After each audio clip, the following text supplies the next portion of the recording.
رب العالمین قرآن شریف کی فرمائی کہ یو نفس بغیر د خپل مقرره نیټې نه نه مري. چې کله مقرره نیټه راشي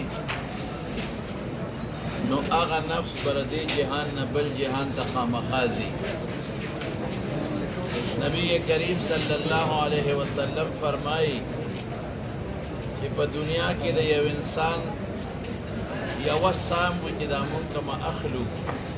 او هغه څه نیه غشتې نو دی به نه مري، هله به مري چې دی هغه ساه والي. دغه رنګ یو انسان چې یو نوړی خوراک پاتې په دنیا کې هله به دی مري چې هغه نوړی تېره کړي.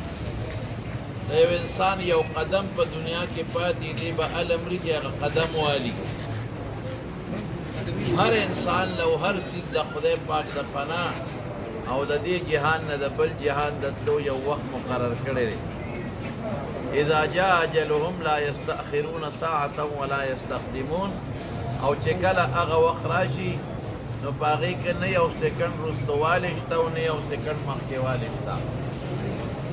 او چې کوم ځای الله مقرر کړی دی او کوم وخت الله مقرر کړی دی همغه به وي. قرآن شریف کې رب العالمین فرمایي إن الله عنده علم الساعة وينزل الغيث ويعلم ما في الأرحام وما تدري نفس ماذا تكسب غدا وما تدري نفس بأي أرض تموت. زمونږ د دین په دې امامانو کې یو ډېر لوی شخصیت تېر شوی دی، حضرت امام مالک رحمت الله علیه. مدینه شریفه کې خپله ټوله زندگی تېره کړې ده، اخر وخت. او مدینه شریفې سره د زړه مینه ډېره زیاته وه، دومره محبت و د هغه د مدینه شریفې سره چې هغه مثالي و. په دې اخر عمر کې دی وی پړه کې مې دا سوچ راغی چې بیت الله ته لاړ شم یو حج وکړم. حجونه یې مخکې ډېر کړي وو، خدای د زړه یو ارمان و چې یاره یو نفلي حج بله م وکړم. وړله به یې دا سوچ راته چې هسې نه زه بار چېته مړ نه شم. مدینه منوره کې مرګ یې خوښ و او د الله نه به یې دا سوال کو چې خدای ماله د مدینې شریفې مرګ راکړې. ځکه حضور پاک فرمایي چې کوم انسان مدینه شریفه کې مړ شي او دی مسلماني، دی به زما د قیامت په ورځ چې د پاسم زما لښکر کې به زما ډله کې به او دله به زه سفارش کوم. نو په دې سوچ کې و چې هسې نه زه حج له لاړ شم او چېرته لار کې مړ نه شم، بل ځای مړ نه شم، ارمان خو مې د مدینې د مرګ دی. نو دی اوده دی او په خوب کې نبی کریم صلی الله علیه وسلم ولید. د حضور پاک نه تپوس کوي د الله رسوله زما عمر څونه دی؟ حضور پاک ته تپوس کوي مالک ابن انس په عمر څه کوي؟ وی د الله رسوله یو حج له میړه کېږي، خدا مې ارمان دی چې زما نه ستا په دې کلي کې وخېږي او ستا په دې ګاونډ کې دفن شم. نو یریږم چې هسې نه حج له لاړ شم او نیټه مې پوره چې د بل ځای مړ شم، بل ځای ښخ نه شم. نو تا نه تپوس کوم چې زما عمر نه څومره دی؟ نبی کریم صلی الله علیه وسلم ورته په خوله مبارکه غږ ونه کړو، دا پنځه ګوتې یې ورته داسې وښول. دی چې راویښ شو ډېر لوی عالم دی. حضور پاک یو حدیث کې فرمایي وی په مدینه کې به یو عالم وي او د دنیا د خلق به هغه له د ګوټ ګوټ ته راځي او علم به ترې حاصلوي. نو زمونږ د حدیثو بعضې شارحین وایي چې ردې نه عمده امام مالک مراد دومره لوی سړی دی، خو د خوبونو دا تعبیر دی چې په دې هر سړی نه پوهېږي. شاګردانو نه ملګرو نه یې تپوس وکړه چې داسې ما د حضور پاک مبارک نه د شپې په خوب کې د عمر تپوس کړی دی او هغې راته د خپلې پنځه ګوتې نیولې دی. څه مطلب؟ چا وی صاحب کیدی شي چې 15 ورځې دی عمر، چا وی 15 هفتې، چا وی 15 میاشتې، چا وی 15 کاله، خو څوک هم داسې نو چې پوره اطمینان بخش جواب یې ورکړی. نو په دغه زمانه کې یو لوی سړی محمد ابن سیرین چې هغه د خوبونو د تعبیر ماهر و، هغه له سړی ولېږه او ورته یې ویل چې ته دا خوب هغه ته بیان که خو ما ورته مه ښایه ځکه چې یو خوب ویني بنده نو داسې زړه کې عجب او لویوالی راځي هغه له چې هغه سړی لاړ هغه له خدای د خوبونو د تعبیر ډېر مهارت ورکړی و څنګه چې یوسف علیه السلام له خدای د خوبونو تعبیر مهارت ورکړی چې هغه ورته خوب ووی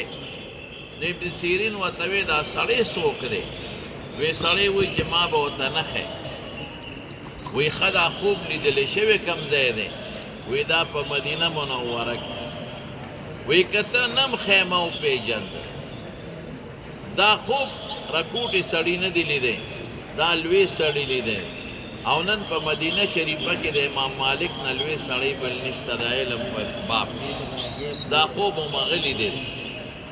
وی ورته ووایه چې تا د حضور پاک نه تپوس وکړه چې ما ته خپل عمر وښایه څومره دی او هغې راته دا پنځه ګوتې مبارکې وښولې د دې دا مطلب نه دی چې ستا عمر پنځه ورځې دی یا پنځه هفتې دی یا پنځه میاشتې دی او یا پنځه کاله دی دا حضور پاک یو آیت ته اشاره وکړه خمس لا یعلمهن الا الله چې پنځه څیزونه دي چې د هغې علم ما سره نشته چا سره هم نشته هغه الله سره نو وخوږد دی پنځه راته نشم ویلی خو یو پکې دا دی چې وما تدري نفس بأي أرض تموت یو انسان ته دا پته نشته چې زما نه به سا په کومه ځمکه خېږي عمر خدای سره دی بس هغه فرشته چې د سا د ایستو مقرره ده ګوره څومره طاقت خدای ورکړی دی رسول الله مبارک دی یو دل تپوس وی ته چې د دې ګڼو خلکو نه سا وباسې په یو وخت کشتی غرقه شي اکسیډنټ وشي او یا دماکه وشي دې زمانه کې هغه زمانه کې کشتی غرقېدل نو هغه ورته وی ما له خدای لوی لښکر راکړی د فرشتو چا پسې یو لېږم چا پسې بل چا پسې بل وی خپله م الله دومره طاقت راکړی دی که زه په اووم اسمان کې کښېنم او دا خپلې دوه ګوتې دې ټول جاندار مخلوق ته ور مخامخ کړم انسانان دی او پیریان دی او که فرشتي دی او که کبان دی او که مارغان نو په یو سیکنډ کې د ټولو نه سار اخکې څومره طاقت وی تا سره خو به بیا رجسټر پروتي لیسټ چې فلانکې به کله مري فلانکې وی دا پته ماته نشته دا الله لږ مخکې خبر راکړي نو د لاړ شم ساتې وماته درونو دا مرګ یقیني شی دی او زمونږ دا زندګي او ژوند دا زمونږ په اختیار کې نه زمونږ په ځان کې اختیار نشته نو په بچو کې به هم د کم ځای نه اختیار راشي خو چې کم وخت خدای لیکلی دی او هغه ټیم راشي نو سا به رانوځي نو زمونږ د حاجي صاحب فضل محمود حاجي صاحب دا بچی نعمان صاحب الله یې د آخرت خوشحالۍ نصیب کړي د هغې غریب دغه مرګ د دنیا په اسبابو کې دي ورسره ښه خپله خواري وکړه او زمونږ د KPK په هسپتالونو کې دغه غټ هسپتال دی غټ ډاکټران لري لیکن د خدای د طرف نه چې کم ټیم د ده مقرر په هغه ټیم هم دی مړ کېدی شو نه الله وله لږ تکلیف کړو تیل هغې له ورکړه چې خدای وله ګناه ورجوي او درجې وله خدای بلندې دي او د شهادت مرګ وله خدای ور نصیب کړو بس دې کې دویمه خبره شته دی نه چې کوم ټیم مقرر زمونږ ستاسو پلاران نیکونه مشران ټول د دې دنیا نه لاړل لیکن زما وروڼو ټول دوستان یې او زمونږ وروڼه یې نو تاسو ټول هغه عمل وکړئ چې د مرګ نه پس هم پخه راشي نیک عمل وکړئ او په ټولو کې په دې زمانه کې دوه څیزونه دي چې هغه ډېر اهم دي چې تاسو توجه ورکړئ یو د بې حیایۍ نه ځان وساتئ کشر ګل نن سبا په ډېره بې حیایۍ کې پروت دی په بربنډتوب خلک سر دی او د دې ټچ موبایل د لاسه ډېر لوی غم او مصیبت خورېږي نو د لوڼو خویندو او د خپلو بچو خیال وساتئ چې دا درنه بربنډ دی دویم د ښو اخلاقو مظاهره وکړئ نن د مشر قدر نشته د سپینګري قدر ختم شوی دی پخوا موږ ته پته وه د ودونو کې به اکثر ډولکې ته نو چې جومات به راغی نو بند دی که زیارت به راغی نو ډولکې به یې بند کړ د پلار مخکې او د مشر مخکې چا نسوار ناچود د پلار او د مشر مخکې چا سیګرټ نسته نن هغه حیا زموږ نه تلې ده نو دا کشر ګل او دا هلکان کوشش وکړئ او په ځان کې چې بهترین اخلاق د حضور پاک راشي چې زمونږ دا دنیا او هغه دنیا دواړه بهتر شي. دعا ورته وکړئ چې الله مغفرت نصیب کړي، الله د آخرت خوشحالۍ نصیب کړي، الله د شهادت دا مرګ ولا قبول کړي خدایه. او خدای پاکه دې د قبر تیارې رڼا کړي او روح یې د نیکانو خاوند خلکو سره ملګری کړي. او الله چې دا کومه بیماري غریب تېره کړه او لوی تکلیف پې تېر شو، نو خدایه ته ونه دا د آخرت د ګټو د اجرونو ذریعه وګرځې. او والد صاحب والدې صاحبینا او ټولو له چې څومره رشته داران دي کور والی الله صبر ورکړي او الله د نورو فتنو او غمونو نه وساتي. چا چې جنازه وکړه اوسه پورې دعاګانو تعزیت له راځي، الله ټولو له اجرونه ورکړي، په یو یو قدم اجرونه ورکړي. خدای موږ لا زموږ بچو له خاص راق ورکړي، خدای د بې حیایۍ نه په امن کې وساتي. وصلى الله تعالى على سيدنا ومولانا محمد وآله وصحبه أجمعين برحمتك يا أرحم الراحمين.